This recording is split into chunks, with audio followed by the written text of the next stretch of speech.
हाय दोस्तों, स्वागत है आपका इस YouTube channel PM study centre में। तो आज के इस वीडियो में हम देखेंगे कि बोर्ड एग्जाम 2025 की दृष्टि से मोस्ट इंपॉर्टेंट क्वेश्चन कि धारावाही चालक के कारण उत्पन्न चुंबकीय क्षेत्र बायो सेवर्ट का नियम। देखिए, यह 3 अंक में पूछे जाने वाला मोस्ट इंपॉर्टेंट क्वेश्चन है, क्योंकि बायो सेवर्ट का नियम किसी न किसी सेट में बोर्ड एग्जाम में हर वर्ष पूछा गया है और इस वर्ष के भी बोर्ड एग्जाम 2025 में पूछा जाएगा। तो देखिए, बायो सेवर्ट का नियम है जो वह धारावाही चालक के कारण उत्पन्न चुंबकीय क्षेत्र पर एक नियम दिए थे, जिन्हें बायोसेवर्ट का नियम कहते हैं। तो इस नियम के अनुसार जब किसी चालक तार में विद्युत धारा प्रवाहित की जाती है तो उसके चारों ओर उत्पन्न चुंबकीय क्षेत्र निम्न तथ्यों पर निर्भर करता है। हम सभी लोग जानते हैं और चुंबकीय क्षेत्र में पढ़े हुए हैं कि जब भी किसी चालक तार में विद्युत धारा प्रवाहित की जाती है तो उसके चारों ओर विद्युत क्षेत्र के साथ साथ चुंबकीय क्षेत्र भी उत्पन्न होता है। तो देखिए, जब विद्युत धारा किसी चालक तार में प्रवाहित की जाती है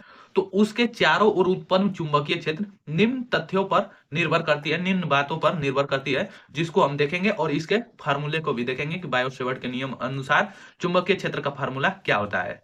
तो चलिए सबसे पहले फिगर को समझ लेते हैं, तब हम इसके फार्मूले को भी देखेंगे। देखिए, हमने एक यहाँ पर चालक चालक तार लिया है, चालक तार का एक टुकड़ा लिया है जो जो कि डेल यल है, अल्पांश है, एकदम छोटा सा टुकड़ा है। और जब इसमें विद्युत धारा आई प्रवाहित की जाती है तो इसके विद्युत धारा प्रवाहित होने के कारण चालक तार में यहाँ पर बिंदु पी पर अल्पांश से आर दूरी पर बिंदु पी पर एक चुंबकीय क्षेत्र उत्पन्न होता है। तो देखेंगे कि इस चुंबकीय क्षेत्र का मान क्या होगा। तो पहला तथ्य हमारा यह है कि जो चुंबकीय क्षेत्र होता है वह चालक तार में प्रवाहित धारा के अनुक्रमानुपाती होता है। मतलब कहने का मतलब है कि जो चुंबकीय क्षेत्र हमारा डेल्टा बी है, यहाँ पर डेल्टा बी इसलिए लिखा गया है क्योंकि यहाँ पर हमारा जो चालक तार है वह डेल्टा यल है, अल्पांश है। तो इसके कारण भी बिंदु पी पर चुंबकीय क्षेत्र अल्पांश ही होगा, मतलब डेल्टा बी होगा। तो डेल्टा बी बराबर आई, मतलब जो चुंबकीय क्षेत्र बी है वह धारा के अनुक्रमानुपाती होता है। इसे हम मान लेंगे कि यह है हमारा समीकरण 1। पहला तथ्य से हमें समीकरण 1 प्राप्त हो गया। अब देखिए, दूसरा हमारा तथ्य यह है कि पहले फिगर को भी समझेंगे। देखिए, चुंबकीय क्षेत्र अल्पांश डेल यल के अनुक्रमानुपाती होता है। जो यह चुंबकीय क्षेत्र बिंदु पी पर उत्पन्न है डेल्टा बी, वह अल्पांश के भी अनुक्रमानुपाती होता है। तो डेल्टा बी अब बराबर डेल्टा बी यहाँ पर अनुक्रमानुपाती होगा, क्योंकि यहाँ पर अनुक्रमानुपाती होता है। तो यहाँ पर डेल्टा बी भी किसके अनुक्रमानुपाती होगा? डेल्टा यल अल्पांश के अनुक्रमानुपाती होगा। यह भी हमारा समीकरण 2 मिल गया इससे। अब चलिए तीसरा तथ्य हमारा क्या है।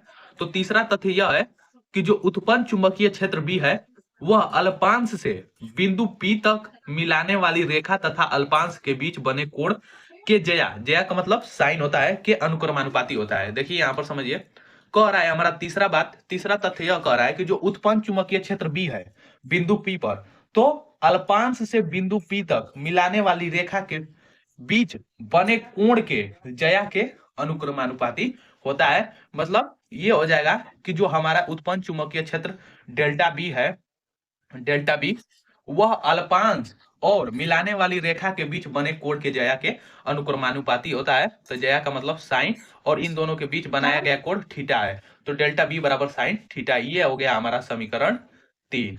तो देखिए, 3 बातों से हमें समीकरण 3 मिल गया। अब चौथा समीकरण हम चौथे बात से निकालेंगे। मतलब चौथा तथ्य हमारा यह है कि जो चुंबकीय क्षेत्र पी है, मतलब चुंबकीय क्षेत्र डेल्टा बी जो बिंदु पी पर है तथा अल्पांश डेल यल के बीच की दूरी के वर्ग के अनुक्रमानुपाती होता है। समझने का यहाँ प्रयास कीजिए। देखिए, हमारा चौथा बात यह कह रहा है, मुख्य बात, कि जो चुंबकीय क्षेत्र बी है और तथा अल्पांश है, इनके बीच की दूरी आर के व्युत्क्रमानुपाती होता है। व्युत्क्रमानुपाती होता है, यहाँ पर अनुक्रमानुपाती, ये हमारा व्युत्क्रमानुपाती होता है, व्युत्क्रमानुपाती होता है। तो ये हो जाएगा हमारा डेल्टा बी बराबर 1/r²। ये हो जाएगा हमारा समीकरण 4। तो अब 4 तथ्यों से हमें 4 समीकरण मिल गए हैं। तो अब चारों समीकरण को हम मिलाकर यहाँ पर लिख देंगे। ये देखिए, यहाँ पर व्युत्क्रमानुपाती होता है, यहाँ पर भी मैं बराबर लिख दिया हूं। ये हमारा व्युत्क्रमानुपाती होगा। तो लिखेंगे चारों चारों समीकरणों को मिलाकर लिखने पर मिलाकर लिखने पर तो चलिए चारों समीकरणों को आपस में मिलाकर लिख देते हैं। तो देखिए हम सबसे पहले चारों समीकरण को देख लेते हैं। देखिए चारों समीकरण जो है वो हमारा चुंबकीय क्षेत्र डेल्टा बी के अनुक्रमानुपाती है। तो हम इसको लिख सकते हैं कि डेल्टा बी अनुक्रमानुपाती आई आई इंटू इंटू डेल यल आई इंटू डे, यहाँ पर साइन थीटा के भी अनुक्रमानुपाती है तो साइन थीटा व्युत क्रमानुपाती है 1/r² के, तो ये हो जाएगा इंटू 1/r²। तो देखिए चारों उपयुक्त समीकरण से हमें यहाँ पर डेल्टा बी अनुक्रमानुपाती आई इंटू डेल यल साइन थीटा इंटू 1/r² हो गया। अब देखिए व्युत्क्रमानुपाती के चिन्ह को हम हटाएंगे। तो हम सभी लोग जानते हैं कि जब हम अनुक्रमानुपाती के चिन्ह को हटाएंगे तो एक हमारा नियतांक आता है। तो यहाँ पर डेल्टा बी अब बराबर हो जाएगा, तो अनुक्रमानुपाती के चिन्ह को हटाएंगे तो म्यू नॉट अपन 4 पाई आएगा अनुक्रमानुपाती के स्थान पर, इतना इंटू आई डेल यल साइन थीटा अब बटा में r² हो जाएगा। और यही होता है हमारा चुंबकीय क्षेत्र का फॉर्मूला, बायो-सेवर्ट का नियम।